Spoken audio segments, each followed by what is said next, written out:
Hello guys, welcome back to my channel Rupa Rannaghar. আজকে আমি বানাচ্ছি বাটার ফিশ ফ্রাই। তার জন্য কি কি নিয়েছি আসুন দেখে দিচ্ছি। এখানে নিয়েছি আমি ভেটকি মাছ। ভেটকি মাছের ছালগুলোকে আমি ছাড়িয়ে নিয়েছি। এখানে নিয়েছি আমি 1 কাপ ময়দা, 1 কাপ কর্নফ্লাওয়ার। এখানে নিয়েছি আমি বাটার, আমুল বাটার। এখানে নিয়েছি আমি 3 পিস ডিম। এখানে 1 চামচ গোলমরিচ। এখানে আছে আদা, কাঁচা লঙ্কা, রসুন। এখানে আছে ধনেপাতা। আদা রসুনগুলো এটা পেস্ট করে নিচ্ছি। পেস্টটা আমার হয়ে গেছে। এবারে আমি মাছটাকে ম্যারিনেট করে নিচ্ছি। এখানে দিয়ে দিলাম আমি কাঁচা লঙ্কা, বাটা আদা। এখানে দিয়ে দিচ্ছি আমি ধনেপাতা।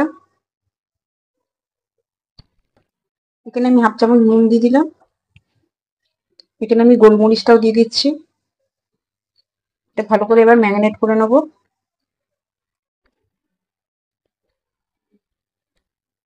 এটা আমি 5 মিনিটের জন্য রেস্টে রেখে দেবো।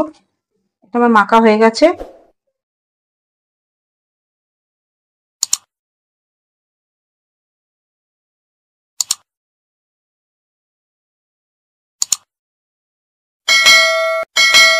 একটা ব্যাটার রেডি করে নিচ্ছি। এখানে ময়দাটা আমি দিয়ে দিলাম। এখানে আমি কর্নফ্লাওয়ারটাও দিয়ে দিচ্ছি।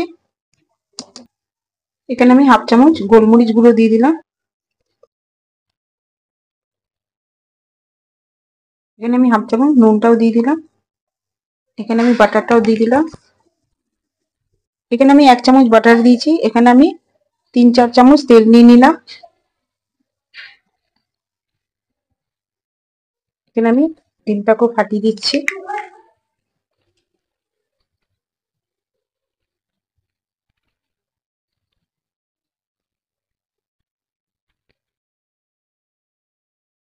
এটা আমি পেস্ট করে নিব।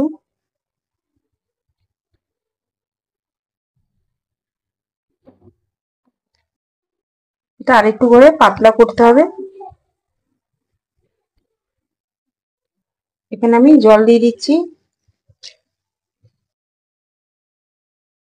এখানে আমি 1/2 কাপের মতন জলটা দিয়েছি।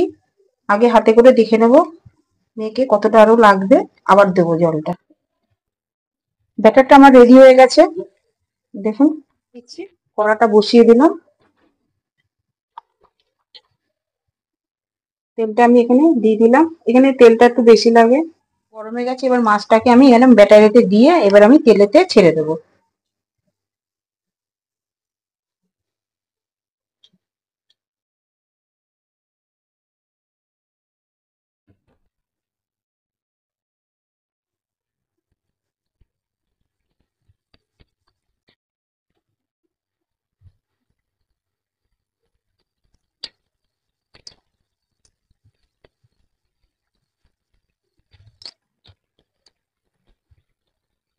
এটাকে আমি এক পাশ উল্টে নেব।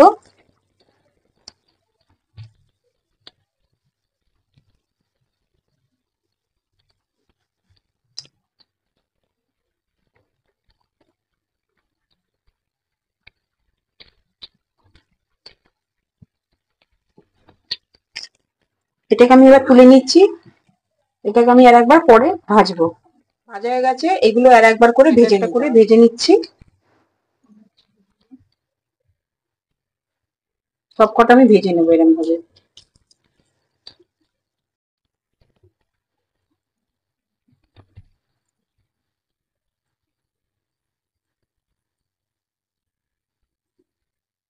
এবার এক পাশ করে উল্টে নেবো আমি।